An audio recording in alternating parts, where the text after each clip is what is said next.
Dr. Laurindo Vieira falava da criminalidade em Angola. Tempo depois foi assassinado. A segurança que terá aumentado.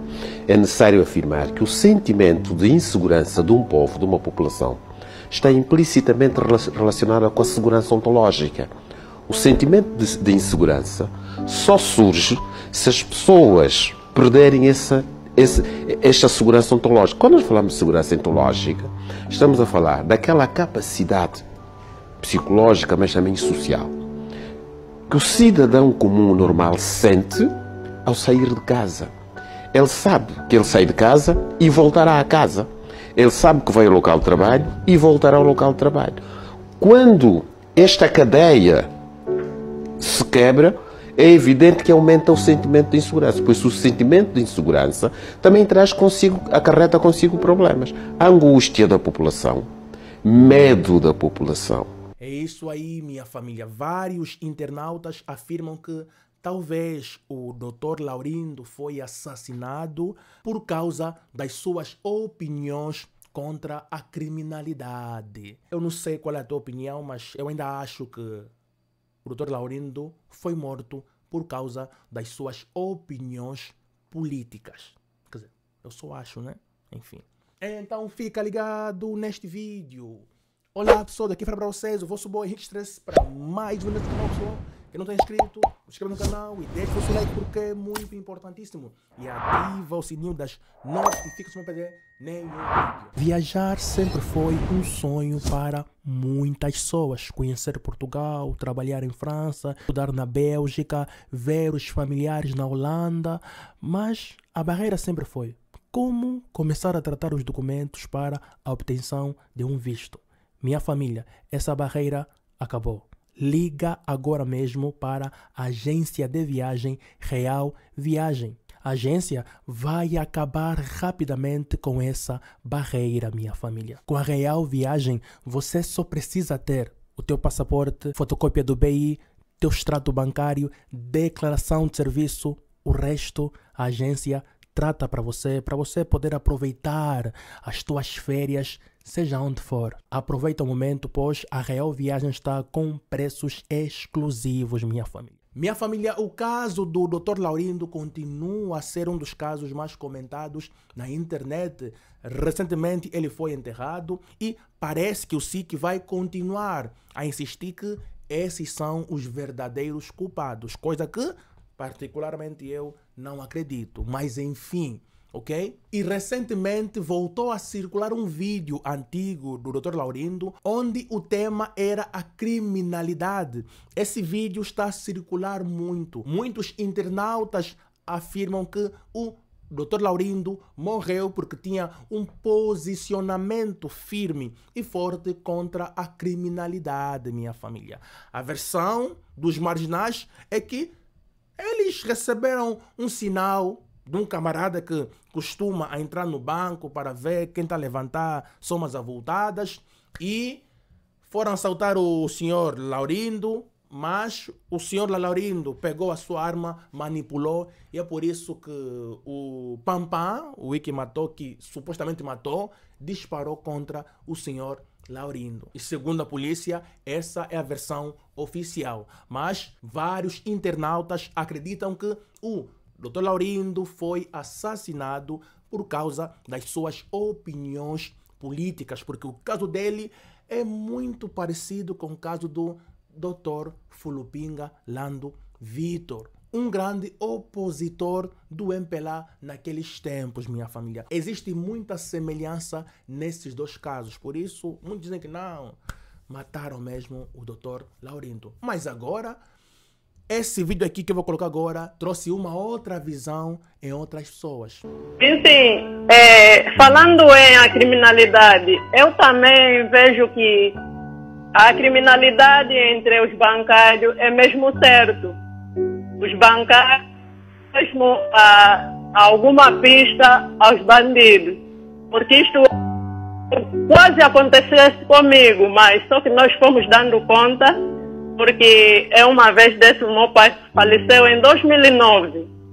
2009 ele deixou uns valores ao banco, nós fomos para levantar com o meu pai mais velho. Isto é ao lado mesmo da Ana Joaquina, acha? Neste banco BPC.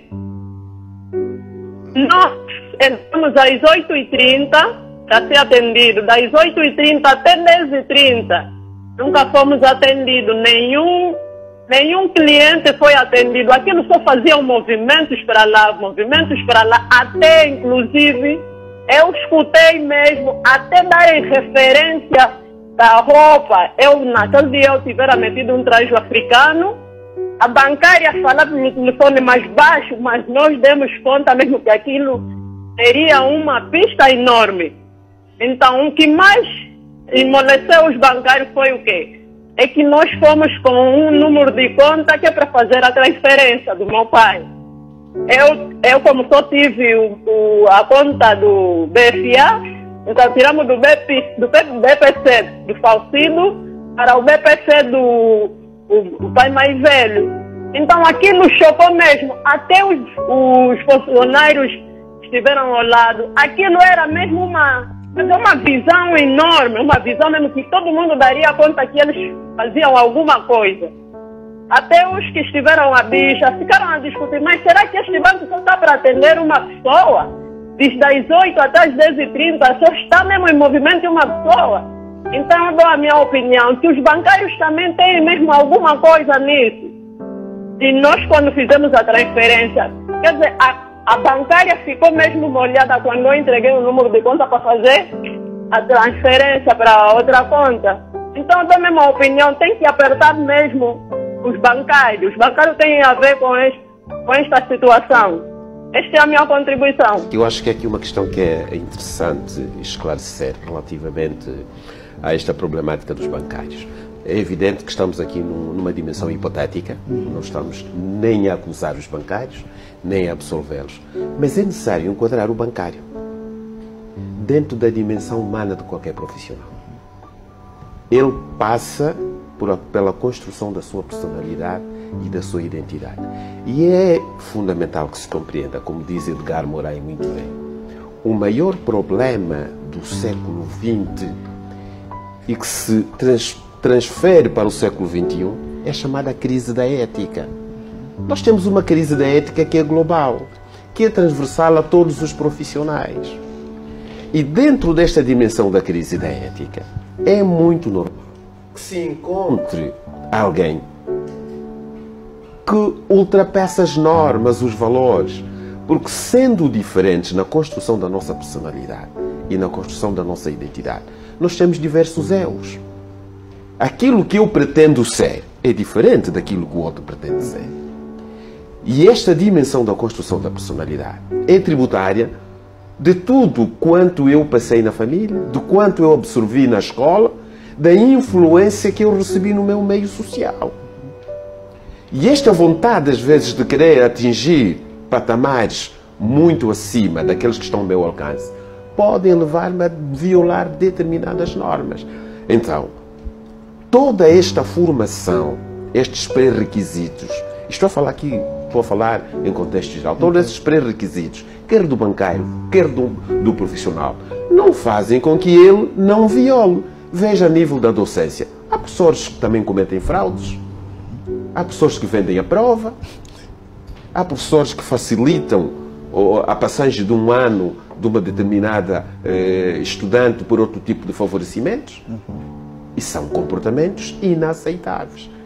Por isso, relativamente a estas questões, se a informação poderá sair do banco ou não, eu acredito que sim. Agora, não estou em condições de dizer que são os bancários que a passam, mas que ela vem do banco, vem.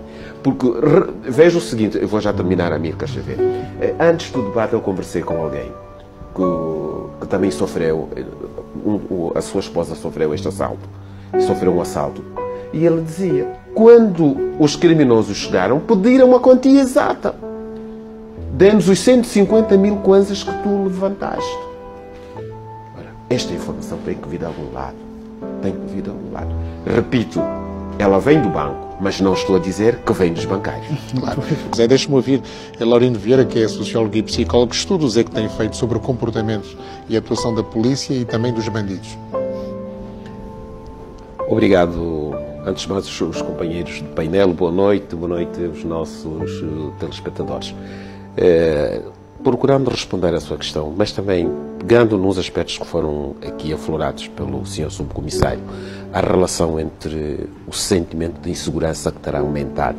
É necessário afirmar que o sentimento de insegurança de um povo, de uma população, está implicitamente relacionado com a segurança ontológica. O sentimento de insegurança só surge se as pessoas perderem esta segurança ontológica. Quando nós falamos de segurança ontológica, estamos a falar daquela capacidade psicológica, mas também social, que o cidadão comum normal sente ao sair de casa. Ele sabe que ele sai de casa e voltará a casa. Ele sabe que vai ao local de trabalho e voltará ao local de trabalho. Quando esta cadeia se quebra, é evidente que aumenta o sentimento de insegurança, pois o sentimento de insegurança também acarreta consigo problemas. A angústia da população, medo da população.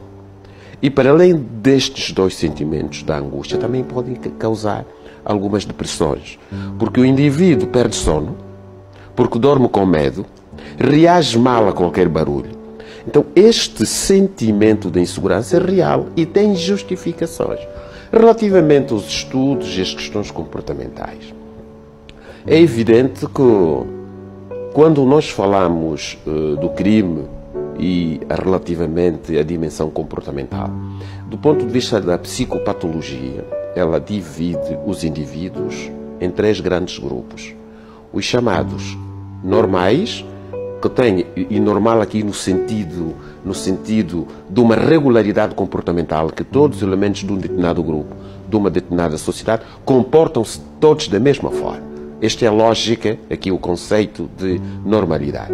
Então temos os chamados normais. Estes normais é que têm este comportamento desejável. São aquelas pessoas como nós, que pagamos as nossas cotas, trabalhamos, somos responsáveis pelo nosso comportamento e não cometemos infrações. E há um segundo grupo dos chamados anormais patológicos.